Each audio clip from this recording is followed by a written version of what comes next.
Banana బిడ్డ ఎంత హెల్తీగా పెరుగుతున్నావు.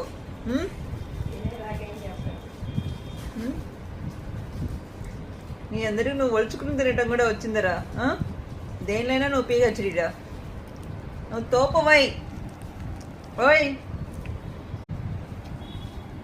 చికెన్ కావాలా మంగ? ఆ చికెన్ మొత్తం నాకు ఇచ్చేయమ్మా.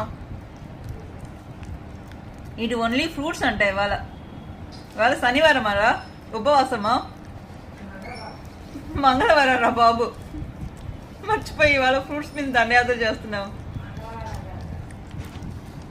పాప, ఓ పాప, ఏ పాప, కొద్ది నాకు కూడా ఫ్రూట్స్ ఉంచు పాప. ఇంట్లో ఉన్న ఫ్రూట్ ట్రే అంతా నువ్వు నేనే ఖాళీ చేసేది. ఏ కోతి నంబర్ 1, ఐఎమ్ 2, 2 1 2 1 2 1 2 1 కదా.